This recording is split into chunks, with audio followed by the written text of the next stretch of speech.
The intercom woke me. My secretary informed me that a lady insisted on seeing me personally and urgently.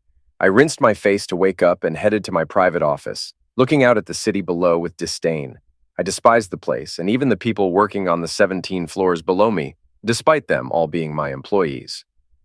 My secretary Colette entered without knocking, as I was rarely there anymore. I was just a figurehead, staying in my penthouse with nowhere else to go. A young woman walked in with an air of importance but looked uneasy in the grand setting. She introduced herself as June Parsons from Slough Social Services, trying to keep things informal. She seemed out of place and unprepared for my surroundings. June explained she had a case involving 2 children and a mother who tried to take her own life, handing me a letter found next to the mother. The letter began, "My dearest John." I recognized the handwriting immediately, flashing back 11 years to when my life changed drastically. I remembered that chaotic morning vividly. A burst water main on Chiswick High Road caused a massive traffic jam, making me almost an hour and a half late. My secretary caught me sneaking into the office, scolding me for my dead phone and informing me that Tony Jordan had been trying to reach me.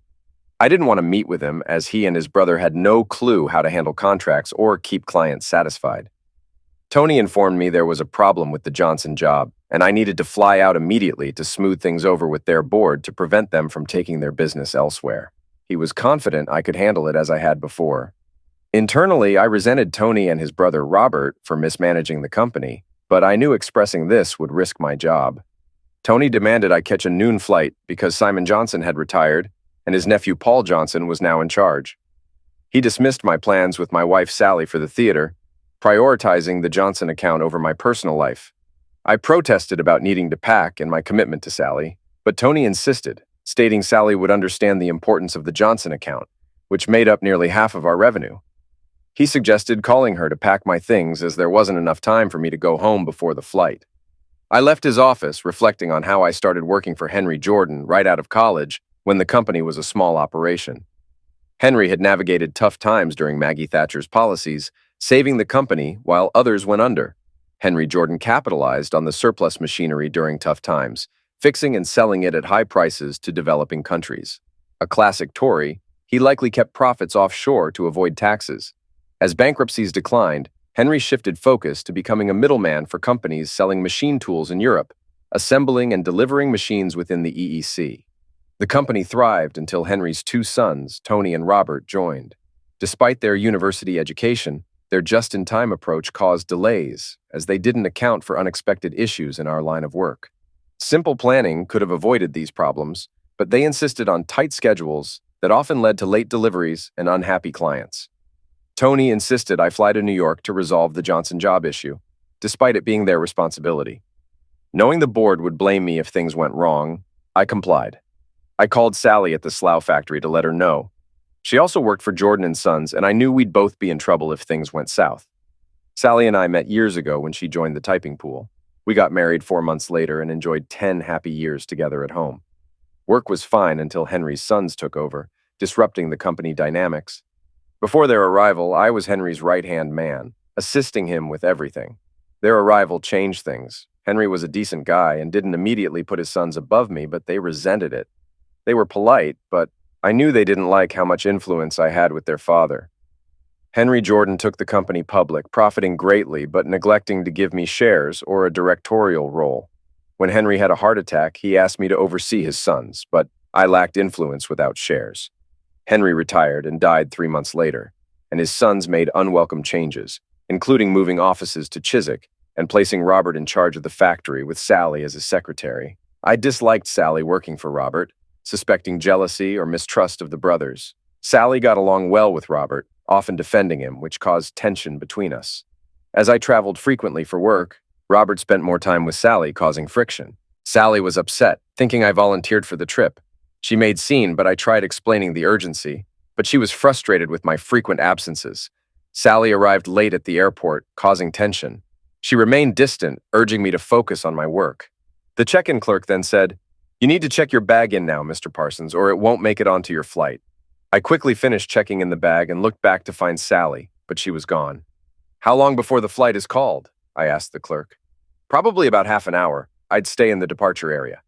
I dashed in the direction Sally had come from, but she must have been moving quickly because she had already disappeared. I saw the entrance to a bridge leading to the short-term parking at the end of the concourse.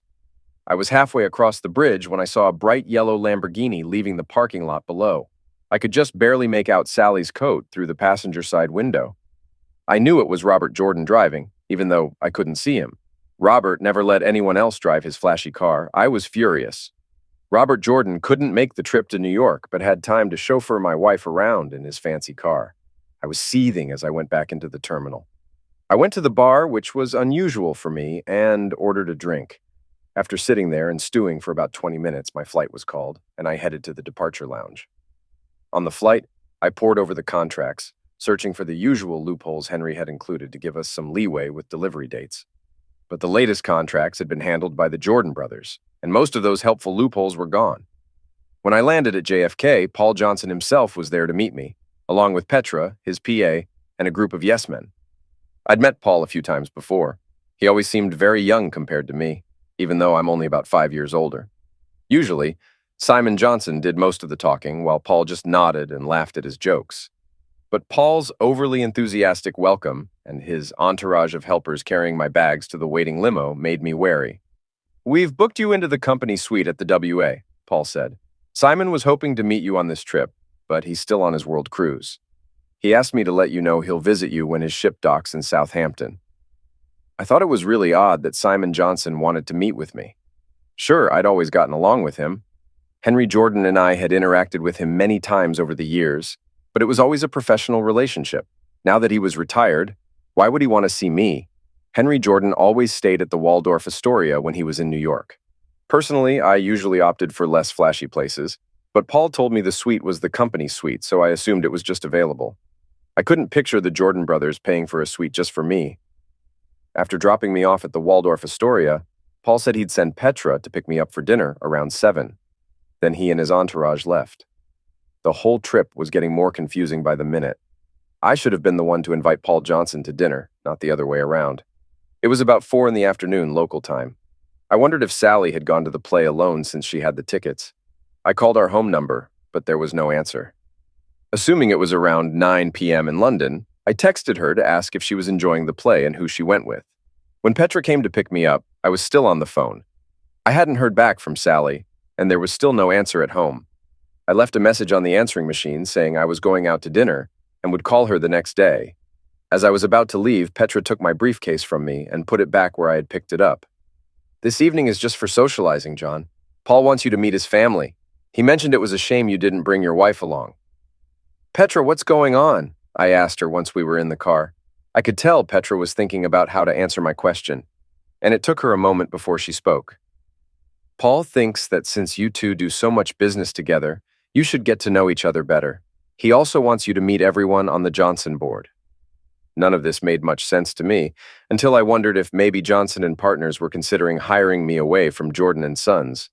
That seemed like the only reason for all the strange behavior. The dinner was excellent, with many of Johnson's board members and their spouses present. Afterward, we went to a nightclub where some people danced. I didn't join in because I was feeling the effects of jet lag.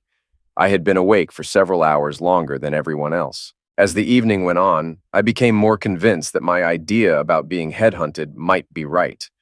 All the board members made an effort to talk to me and make me feel comfortable. Petra stayed close, almost acting like my personal assistant. Whenever someone came up to me, she would quietly tell me who they were and any important details about them. Around 2 a.m. New York time, 7 a.m. back home, I returned to my room. There were no messages on my phone, and the hotel reception said Sally hadn't left any messages either. I considered calling her, but decided it was too early since she had been out late the night before. I was jolted awake at 11 a.m. by Petra bringing breakfast and informing me of my schedule. "You have a board meeting at noon, followed by a round of golf with Paul. We'll take a helicopter to SJ's estate right after. Paul also wants to know if you're in a hurry to get back to London." "Depends on what Paul and the board decide about our delays. I'm sure they'll be fine with whatever you say. They trust you. But hurry, you don't want to be late for the meeting." Petra seemed flustered and left hurriedly. I tried calling Sally, but found out she wasn't at her office. The temp receptionist didn't recognize my voice and didn't ask questions, but she didn't know where Sally was. On a hunch, I asked for Robert Jordan, but he wasn't in either. Frustrated, I called home with no answer. Both Sally's and Robert's mobiles were off. Upset, I called Tony Jordan at the Chiswick office, asking where Robert was, pretending I needed clarification on a contract. Tony took longer than necessary to answer. Oh, I think Robert's in Brighton meeting with the Carter's Industries directors today. He took Sally to take notes. You know how Tony's memory is. Bad move, you lying jerk. That was the contract I finalized last week. It's already completed. What are you trying to pull? That was just a thought, not something I said out loud. After Tony asked how things were going, I told him I might need a couple more days to sort things out.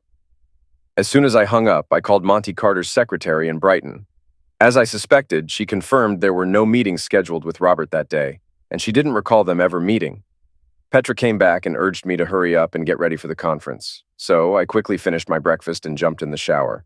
We arrived a bit late, but it seemed like no one noticed. We started with a series of introductions and a tour of the offices. We didn't actually get into the conference room until nearly 1 o'clock. I have to admit, my negotiations felt like a joke. Everyone agreed with everything I said and seemed more concerned about whether I was upset. It seemed like everyone was on my side about how the Jordan brothers were useless and annoying, though no one said it directly. I thought they were planning to make me a great offer, but I was surprised when nothing came of it. After the meeting, Paul, a few other directors, and I went up to the roof to catch the helicopter. Petra, as usual, came along. She asked when I wanted to return to England and set up a flight for later that day. On the golf course, I used my mobile to call my secretary in Chiswick and told her I'd be staying a few more days, wanting everyone to think I was still out of the country. Petra overheard me and noticed my tension, expressing concern. She asked if something was wrong, noting my unease when calling England. I mentioned my suspicions about a possible issue back home, hinting at personal troubles. Petra, reassuring me of her confidentiality, offered to help keep my return a secret so I could catch them in the act if my suspicions were correct. Petra understood my urgency and promised to handle any calls from England, ensuring no one would know I was flying back that night. She assured me that besides Paul, she was the only one aware of my return and would delay anyone trying to contact me. As I was talking to Petra, I noticed Paul approaching. Petra subtly signaled him, and he changed direction to talk to the other players, allowing me to make my calls in privacy. After the game, we went into SJ's mansion for dinner, where I saw SJ's daughter, Beatrice, again. I noticed something seemed off. I'd known Bea for years, but she seemed uncomfortable around me that day. I couldn't figure out what was wrong, but I felt like they knew something I didn't. I started to worry that telling Petra about my suspicions might have been a mistake. We flew back to the company headquarters later that day in the helicopter, and then Petra took me to the airport. She had arranged for someone to pick up my things from the Waldorf Astoria. The flight back to Heathrow was smooth, but once we landed, a steward met me in the arrivals area and directed me to a service phone for an urgent call. John, it's Petra. We had everyone waiting for you on the phone last night after you left. Your wife called, and I told her you were in a meeting with Paul. Later, both Johnsons called separately, and I gave them the same message. Your wife called again, asking when you'd be home. I told her you were booked on the Saturday evening flight. Was that okay? Thanks, Petra. That should work. I'll call them from my mobile later and tell them the same thing. I appreciate your help. Stay in touch, John. I'll let you know if anyone calls here again. So my wife had called and seemed worried about where I was. I wondered why she suddenly cared so much. I booked a room at the Novotel near the airport and found that Hertz had already delivered the car I ordered from New York. Since the company had an account with Hertz, it was the easiest option, but the car was reserved under my name personally. Not feeling tired, I decided to drive by my house. Sally's car was in the driveway, and the house was dark. It was just after 4 in the morning, so this was expected. I called the house phone from the call box at the end of our street, but there was no answer, and the voicemail picked up. I called 4 times, and since no one answered, I assumed Sally wasn't home. I left the car where it was and walked to the house. After quietly entering and quickly checking the place, I confirmed it was empty. I decided the best thing to do was wait for Sally to come back. I made a pot of coffee and settled into the lounge. I had hoped the coffee would keep me awake, but it didn't. The sound of the Lamborghini's loud exhaust woke me just before 8 o'clock. From the window, I saw Sally and Robert get out of the yellow car and walk up to the house. Come in, Bobby. I'll be quick with my shower and getting dressed. Go into the kitchen and make some coffee, will you? I need something to clear my head. It was strange. Neither of them noticed me sitting in the lounge, even though the door was wide open. I guess some people just don't see what they're not expecting. Sally ran upstairs while Robert headed into the kitchen. I heard him rummaging through the cupboards and then calling out to Sally. "Where's your coffee maker, Sal?" "It's on the counter," she answered from upstairs. "I can't find it," he replied. Sally came downstairs saying, "You men are useless without a good woman around to help you," as she walked into the kitchen. "That's odd. It should be on the counter. I don't think I left it in the—" "Oh my God, what are you doing here?" Sally had come into the lounge looking for the coffee maker and finally noticed me. She was wearing just a skimpy bra and a thong, neither of which I had seen before. "I was just sitting here waiting for my so-called faithful wife to come back. Now I think I'm going to smash that slimy jerk's face in," I said, getting up from my chair. Both Robert and Sally were frozen in shock for a moment, as they thought I was still in the U.S. Then, Robert snapped out of it and tried to make a run for it. Unfortunately for him, our front door had a complicated night latch with a tricky lever. The more he yanked and pulled, the more panicked he got. I slammed him against the door and gave him a beating. It seemed like he didn't even know how to defend himself. Sally was screaming that it wasn't what it looked like and trying to pull me off Robert. I don't think I hit him as much as I wanted to. Honestly, I'm not a violent person by nature. When he tried to curl up on the floor, I stopped hitting him. I'm sure others might have kicked him while he was down, but I couldn't bring myself to do that. I turned the latch the right way, opened the door, and pushed him outside. Without really thinking, I also grabbed Sally and shoved her out. I slammed the door shut and headed to the lounge, this time going straight to the liquor cabinet. Sally knocked and rang the doorbell for a while. From the window, I saw Robert get back into his car, then come out with a travel blanket, probably to cover Sally since she was barely dressed. Sally started yelling through the mail slot, insisting that it wasn't what it seemed and begging to come back in. I refused to argue with her, so I ignored her. Some neighbors had started watching from their doors and yards. Sally must have realized I was back in the lounge, so she switched to banging on one of the lounge windows, still shouting for me to let her in. Unfortunately, she hit the window too hard. Just as the police showed up, the window shattered and Sally cut her arm badly on the glass. It felt like only moments later that paramedics and an ambulance arrived. I'm guessing the police called them. I didn't. A policeman knocked on the door and spoke briefly with Sally and Robert before approaching me, seeking my side of the situation. I explained that I had found my wife with another man in my house. The officer noted that the man claimed I had hit him, which I confirmed, adding that I hadn't struck my wife, only shown her the door. Another officer, who had been talking to Sally and Robert, indicated that neither wanted to press charges and that there was no violence involved. However, Sally had a serious cut on her arm that required stitches, and she needed clothes for the hospital. I refused to provide them, suggesting that her boyfriend could buy her some new clothes. As the Lamborghini followed the ambulance away, I mentioned that I needed to call the window repair service and my lawyer. The officers left, hoping not to return. My lawyer connected me to his colleague who handles divorces. She said she'd start the process, but couldn't do much until we knew who Sally would be using as her lawyer. It all depended on how Sally wanted to handle things. I noticed the police driving by several times that morning while I was putting Sally's clothes, which I had put in trash bags, into the garage. I figured there must have been some sort of arrangement between the police and Sally. They must have told her that I had put her things in the garage. Around 4 in the afternoon, a different police car showed up, this time with just one officer who stayed inside the car. Soon after, a Ford Transit van, driven by one of the factory guys, came down the street and backed into my driveway. I opened the garage door with the remote and saw what was happening. Sally, with her arm in a sling, got out of the passenger seat with a woman from her office. While the man and woman loaded Sally's belongings into the van, I heard Sally trying to open the service door between the garage and the kitchen. When she found it locked, she came around and rang the front doorbell. John, we need to talk. You've got it all wrong. Nothing happened between Robert and me. John, I know you're in there. Please, let's talk. You're making a huge mistake, Sally called through the mail slot. I opened the door just enough to shove her handbag into her hand and then slammed the door shut. I had already taken out her credit cards and house keys. I watched Sally talk to the police officer who had gotten out of his car. He kept shrugging and shaking his head. After a bit, he pointed to a spot on the ground, probably telling Sally and her friends where to wait, and then he came up and knocked on the door. Your wife wants to talk to you, sir. You can't keep her out of the house, he said when I opened the door. You can tell her there's nothing to discuss. The house is on the market because she decided it's no longer our home. If it were, she would have been here last night instead of with her boyfriend. Tell her to have her lawyer contact mine. She knows who they are."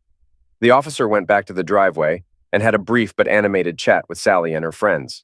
Sally then seemed to collapse into the arms of her friends, who helped her back into the van. They drove off, and the officer watched as the garage door slowly closed. He shrugged at one of the neighbors who had been watching and then got back in his car and drove away. About an hour later, Petra called. I told her everything that had happened, and she expressed her sympathy. She asked what I planned to do next, and I told her I was going to divorce Sally and that I couldn't continue working for Jordan's. Petra insisted that I stay in touch with her and made me promise I would. She also mentioned that Simon Johnson would be reaching out to me and that I should keep in touch so he could find me. Paul had already mentioned this. I wondered why Simon Johnson's visit was so important. I didn't get back to the Novotel until midnight. I couldn't bear to stay in that house again. It held too many painful memories. After breakfast the next morning, I called my secretary to ask if Tony was in. She told me he wasn't coming to the office that day and asked what was going on. I explained everything to her. She was really upset by the news. I think she was crying as I spoke. She told me Tony had hinted that I might resign when I came back. She felt he stayed out of the office to avoid being there when I showed up. Tony's absence was odd. I thought he'd enjoy firing me, especially after I had a fight with his brother. Robert is one of the company's directors, and there was no love lost between us. Nothing seemed to make sense. The whole situation was confusing. First, my trip to New York. Tony had insisted I go, but when I arrived, everyone at Johnson's seemed surprised to see me. Sure, there were some late deliveries, but they didn't seem overly concerned. Then there was Robert pursuing Sally. Sure, she's attractive, but Robert usually dated younger women. Sally was at least 5 years older than him and nearly 10 years older than his typical partners. Maybe they could have fallen in love after working together so much, but I had doubts about Robert doing that. I went to the office to pick up my personal belongings. While I was there, I wiped the hard drive on both my company computer and my laptop, but only after copying everything onto zip drives. I delivered my resignation letter, which my secretary had prepared for me, directly to the personnel officer. While I waited, he arranged for my final salary and bonuses to be deposited into my bank account immediately. The accounts department was hesitant at first, but they changed their tune when they realized who was resigning. Almost everyone in the office either helped me move my things to the rental car or came out to say goodbye. I had left my company car securely locked in the garage at the house. I wanted to make sure I got everything I was owed before returning it. That was pretty much it. I stayed at the Novotel for about a week while I looked for a flat I liked. The house sold quickly because it was in a good neighborhood and I priced it to sell fast. As for work, I decided to take a few months off to think about my next steps. I was still hoping Johnson's might make me an offer, so I didn't want to commit to anything else too soon. Regarding Sally, I saw her a couple of times, and both times ended with heated arguments. Actually, both times I called her a cheating little 403 and she reacted angrily. We couldn't have a civil conversation. I was surprised she didn't move in with Robert right away. She didn't move in with him until several months after I kicked her out. I'm not sure where she stayed in the meantime, but the guy I hired to keep tabs on her said she moved in with Robert right after our first big argument at the lawyer's office. The situation was so intense they almost had to call the police. Sally probably realized there was no chance of reconciliation during that meeting. Our second big argument happened when we signed the divorce papers. Sally, who looked odd, was sitting at the table in a large winter coat and seemed uncomfortable. My lawyer and I sat across from her while the details of the settlement were read. After Sally signed the papers, they were placed in front of me. As I was about to sign, Sally asked, "John, are you really sure you want to do this? There are some things you need to—" I interrupted her, asking my lawyer, "Did I just hear a cheating, lying little 403 say something?" Sally went into a rage, calling me names, so I quickly signed the papers and left the room without saying anything else. As I've mentioned, I didn't want to get into a shouting match with her. A few weeks, maybe a month after the divorce was finalized, Petra called to let me know that Simon Johnson would be arriving in Southampton that weekend. I made plans to meet him at a hotel in town. After going through the formalities, Simon and his wife talked to me about their cruise. I couldn't shake the feeling that he was up to something. Even though he was just a longtime client, he was acting like an old friend. We exchanged condolences about Henry's death, and he expressed his regret about what had happened between Sally and me. He mentioned he was sorry he hadn't acted sooner, but had to respect Henry's wishes. This made me realize he had been avoiding the real issue. Things got clearer when B walked into the room. She greeted me with a hug and kiss on the cheek, then handed Simon a briefcase. After that, she and Simon's wife left before he opened it. "All right, John, let's get down to business," Simon said. "What did you think when Henry floated the company and didn't give you any shares?" I wasn't sure how to respond. "Well, it was his company, and he could do whatever he wanted with his money," I said. "But you helped him build it. From what I know about Henry, you probably went out of your way for him more than once." I didn't reply, thinking he'd get to the point soon. "Did you know Henry owned a large share of Johnson's through offshore holding companies? Those same companies also hold a significant portion of Jordan's shares." This was news to me, but I decided it was better to stay quiet and listen to what Simon had to say. "Tell me, what did Henry say to you when he retired? He knew his time was short." "He asked me to try to keep his boys under control, but since I wasn't on the board, there was little I could do." "Yes, I'm sorry to say this, but Henry did that on purpose. He expected the boys to ruin the company within a year and didn't want you connected to any of it. He worried they might try to blame you. You know, if a company goes under due to mismanagement, directors can be barred from holding other director positions, right? He thought the boys would drain the company's resources quickly. These papers make you the primary shareholder of those holding companies. Essentially, they now belong to you." Simon set a stack of papers on the table. "And these papers have details of all of Henry's numbered bank accounts. I was supposed to keep them until Jordan and Sons failed, but given what the brothers did to you, I think you should have them now. Did you know that according to their father's will, the brothers couldn't fire you?" "Oh, I see you didn't. I suspect they set you and Sally up to force you into resigning." He leaned back and looked at me.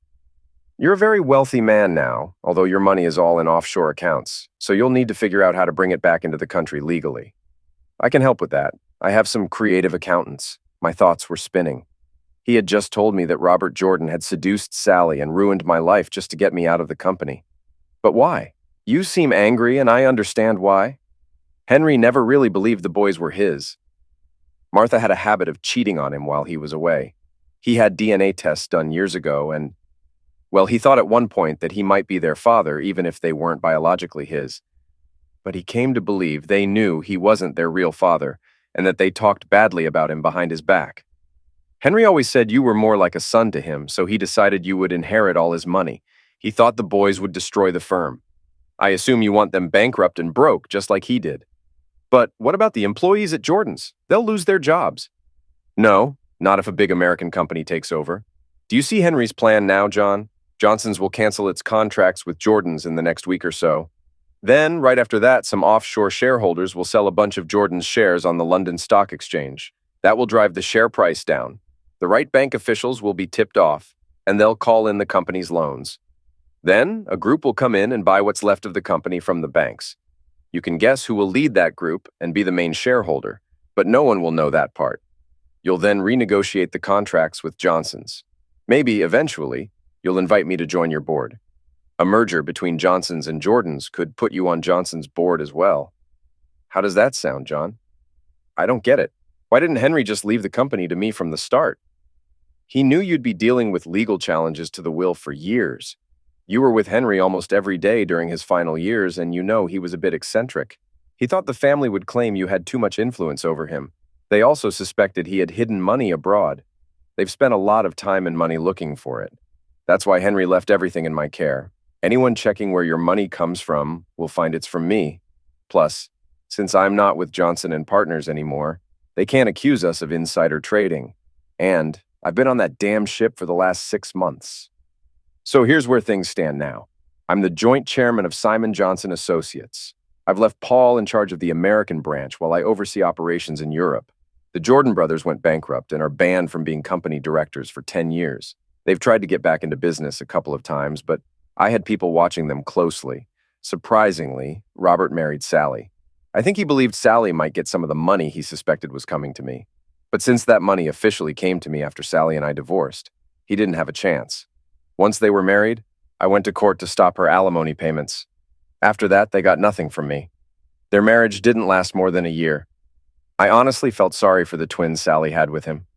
I assumed they met in the office after I kicked her out, since the person I hired to watch her said they rarely met in the evenings. I doubt Robert ever paid her child support after he left her. You wonder about these things. I kept thinking about how long Robert had been involved with Sally. She must have gotten pregnant quickly after our separation. I saw her pushing a stroller on Slough High Road just a year after I kicked her out. The last I heard of Robert, he was living somewhere in southern Spain, with the Pills Squad investigating him. Southern Spain is close to Morocco, and I'm sure he was using fast boats to get around. That's why I tipped off the Pills Squad. As for Tony, he's apparently driving buses around London. Not the best job. His wife divorced him after she found out about his affair. I'm sure you can guess who told her. And Tony's mother, Martha, now lives with him. Do I feel guilty about Martha losing her income from Jordan and Sons? Really, the question is whether Martha felt any guilt about cheating on Henry. You reap what you sow. Last I heard, Sally was living in a council flat in Slough, probably relying on social benefits. Maybe she's doing something else on the side. Sorry, that was a harsh thought, but that's how I feel. Things started moving quickly once we got going. Paul and I made a great team. We were both trained by top professionals. Henry Jordan trained me, and Simon Johnson trained Paul. Over the next few years, we acquired a lot of other companies. Merging our companies made us a large multinational corporation. Now Paul and I have stepped back and let our teams handle most of the work. Simon Johnson and his wife settled in England. He bought a nice estate right next to mine. His daughter Bea and I spend time together, but we're not planning to get married. We've both been there before. Bea is on the board with Paul, me, and Petra. We all get along well. As for Petra, she ended up marrying Paul. His wife had died in a car accident years ago. Paul and Petra got together after a lot of hesitation. Paul says Petra only married him because she was tired of waiting for me to ask her. You might wonder why I'm living alone in this penthouse. There's something missing in my life since, well, you know when. I just go day by day. If a good investment opportunity comes up, I'll take it. But there's got to be more to life than just making money. Now, a social worker just gave me a letter from Sally. I read it quickly and then used the intercom on my desk. Colette, can you find out if Beatrice is in the building and ask her to come up here as soon as possible? Yes, sir. I think she's in her office. I saw her earlier and haven't seen her leave. Bea arrived at my door a few minutes later. I handed her the letter without saying a word. As she read it, she took deep breaths, showing she was upset by what she read. That nasty, spiteful little bitch. Did you know about this? Not at all. What are you going to do? I don't have a choice here, Bea. I turned to June Parsons and asked, which hospital is Sally in? Slough General. And what's her condition? When I visited last night, they didn't have much information. She had taken a mix of pills, pretty much everything she had at home. They managed to pump her stomach, but they're unsure how long she was unconscious. The doctor said it would be a while before they know more. And the kids? I placed them with an emergency foster mother last night. She'll take care of them today. I wanted to check with you about what you want to do. Oh, I need to retrieve that note. If she doesn't survive, the coroner will need to see it. That's fine. Make a copy for me, Bea, and give the original back to Miss Parsons. Colette, get me the general manager of Slough Hospital right away. I used the intercom again. Soon the phone rang. Hello? Yes, you know who I am. I have a question for you. How much is your hospital over budget this year? All right, here's the situation. You have a patient named Sally. Sorry, June. What's Sally's last name? Sally Crawford, June Parsons replied. That was unexpected. Okay, you have a patient named Sally Crawford who's in for an overdose. If she survives, I'll send your hospital a check for £1 million. If she doesn't, you get nothing. Got it? Good. I expect no shortcuts and no expenses spared. Goodbye. Surely they're doing everything they can, Bea said. I don't trust the bureaucrats running our hospitals these days. They often try to cut costs. I just have my doubts sometimes. Anyway, offering £1 million should ensure they give Sally the best care possible. All right, now let's go pick up my kids. I assume that's why you're here, June. Well, Mrs. Crawford says in the letter that they're your children. I don't see any harm in transferring their care to you for now, but until a judge decides otherwise, they're still my responsibility. Don't worry, they'll be well taken care of, and I'll keep you updated on their status. With your permission, we'll take them to my house near Swindon. There will be plenty for them to do until we know more about Sally. We can easily drive up the motorway in an hour to visit her. I'm glad you're thinking that way, Mr. Crawford. Let's keep things as they are with John and June. I'm sure the kids will feel more comfortable if we keep things familiar. The three of us headed to the basement parking garage. Miss Parsons joined Bea and me in the back of my limo for the drive to Slough. Our first stop was the hospital to check on Sally. The doctors were hesitant to say much at this early point. June then took us to the foster home where the children were staying. B and I waited in the car while she spoke to them alone. After about 10 minutes, she signaled for me to come in, and B came along. Kay and Heather, this is your Uncle John. He'll take care of you until your mother is better, June introduced. We decided to go with the Uncle John title until we knew more about Sally's condition and how the girls would adjust to me. Hi, girls, this is my friend Beatrice. You can call her Auntie B, I said. The 10-year-olds looked at us both with some suspicion. You'll be staying with me at my country home while your mom gets better. There are horses to ride and a swimming pool there, B said. Where's our mom? Can we see her? Kay asked. Is she going to die? Heather added. The doctors are doing everything they can to help her, I said. The girls still seemed wary. We saw her earlier, but if you want, we can visit the hospital so you can see how hard they're working to make her better. They might not let the kids see her, June noted. I'm sure they'll let these children in to see their mother. Just remember the situation, I replied. We dropped June off at the station where she had left her car. Then we went to the hospital. And as I expected, the rules were adjusted to let the girls into the ICU. Surprisingly, the girls didn't cry as I had anticipated. They were quite resilient. B also noticed a strong resemblance to me. I decided to skip the DNA tests I had considered. The drive to Wiltshire was pretty calm. Once the girls got comfortable in the limo, they started exploring everything inside. They were excited by the idea of watching TV while traveling on the highway. As we exited the highway, Heather turned to me and asked, You're our dad, aren't you? I saw no reason to deny it. Yes, I am, but I didn't know until today. If I had, you would have seen me more often. We know. Mom told us last week that she never told you about us. We didn't know what she was planning, but she said she was mean to you and didn't let you know you were our dad. She said you thought her other husband was our dad, Heather explained. She was crying, Kay added. That's right. Maybe someday your mom will tell you why she did what she did. Do you think she'll get better? Kay asked. I really hope so. She doesn't want to get better. She wants to go to heaven, Heather said. I can't believe that with two wonderful kids like you, B replied. Mom's tired. She works so hard, and there's never enough money. Well, there will be enough money now, and she won't have to work anymore. See that little house? The car was entering my estate. When she's better, I'll ask your mom if she'd like to live in that house. You two will get to ride horses and swim in the pool at the big house. The girls' eyes widened as they looked at the mansion where the car had stopped. The house staff rushed down to greet them. I knew they had prepared for the girls' arrival, setting up a guest room with twin beds. B and I were kind of forgotten as the staff took care of the girls and led them away. Well, that's a surprise, B said. I wonder why she didn't tell you they were yours. Sally must have gone to great lengths to hide her pregnancy from me. Now that I think about it, she might have been showing at our last meeting when we signed the divorce papers. She was sitting hunched over in a long coat on a warm day. I remember thinking it was odd to wear such a coat. I wonder why she hated me so much. After all, she was the one who cheated. What did she expect when I found out she was with that jerk? You'll have to ask her if she survives. The kids settled in well. The staff fussed over them, and they seemed to enjoy it. Every night, I tucked them into bed and told them stories about their mom and me, stopping short of the last year. 2 weeks later, I went into the room where Sally was sleeping. She had finally woken up with her mind clear for the first time the night before.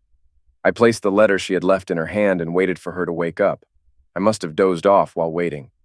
The first thing I heard her say was, Hello, John, I'm sorry. I looked at her and saw she was staring at the letter in her hand. How are my girls? They're doing well. I left them at the swimming pool this morning. They're keeping my staff very busy. They're two lovely girls and a real credit to you. B will bring them here this afternoon.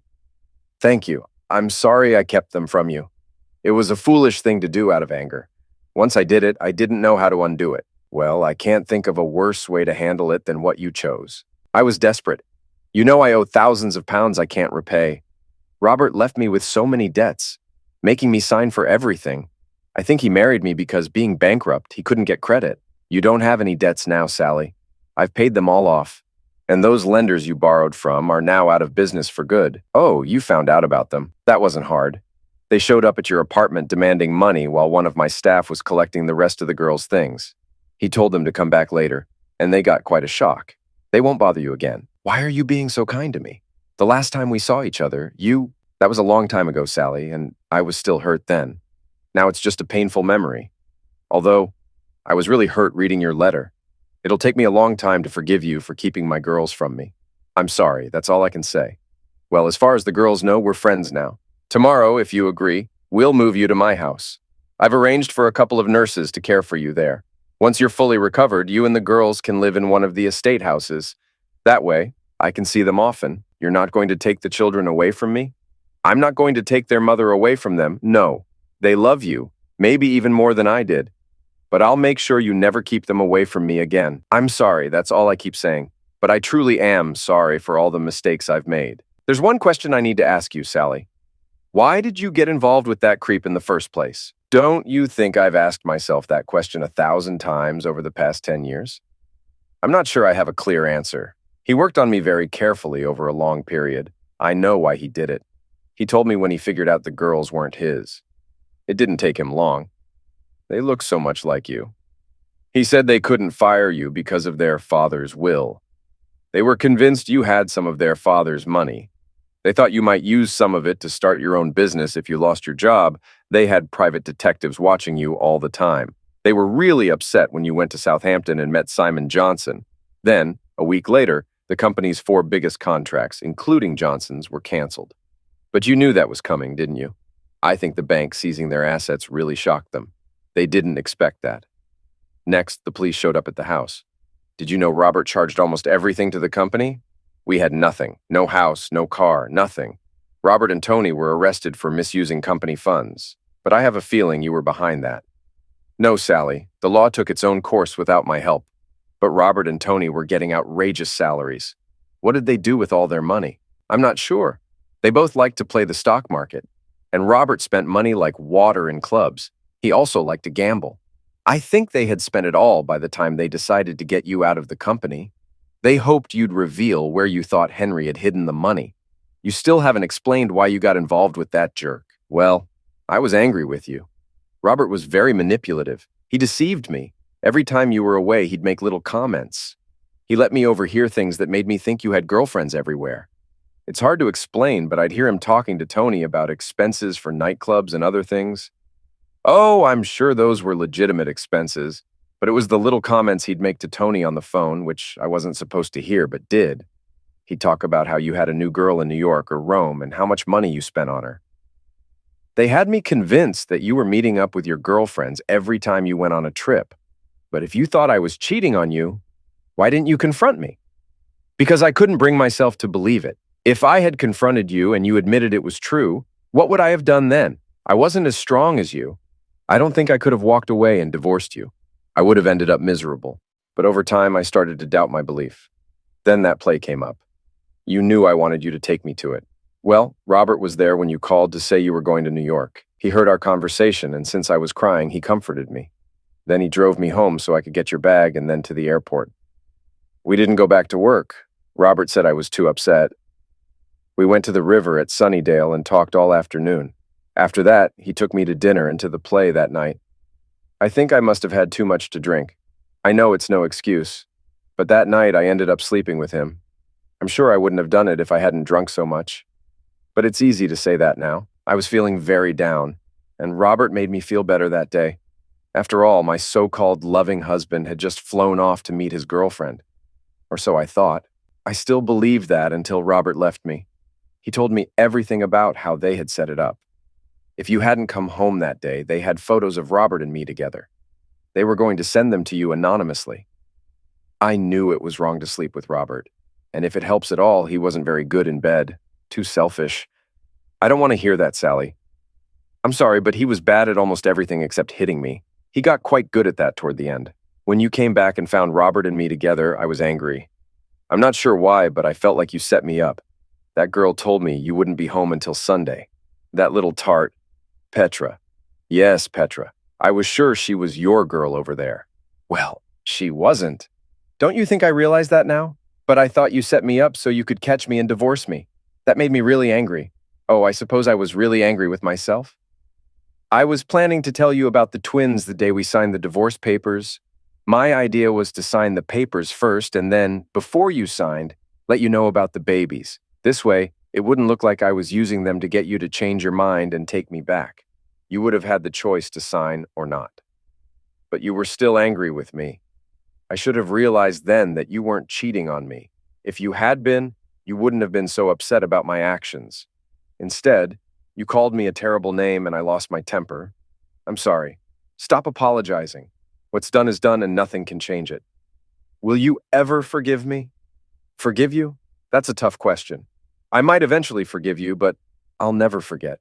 However, there are two wonderful young girls involved now, and we need to think about them. I'll be polite to you, and I expect the same from you. For the girls' sake, you're their mother, and I'll be their loving father. Just don't bring any boyfriends around my house. There will never be any boyfriends, ever. Ever is a long time, Sally. Sally eventually recovered and lived in the small house on the estate with the girls until they went to college. She passed away from cancer a few years ago. I don't think she had the strength to fight it fully. I believe the pills from her overdose caused lasting damage. B and I ended up getting married. Do we love each other? I don't think I love Beatrice in the same way I loved Sally. B and I are more like soulmates. We care for each other a lot and enjoy being together. I guess it's love, but it's different from what I had with Sally. The twins are now grown up and married with kids of their own. B is known as Grandma, a role she feels she's too young for. Am I happy now? It's a mix of yes and no. I wish I could have spent my life with the woman I loved. Now, all I can do is place flowers on her grave. Beatrice waits at the cemetery gate every Sunday while I do that. Life goes on.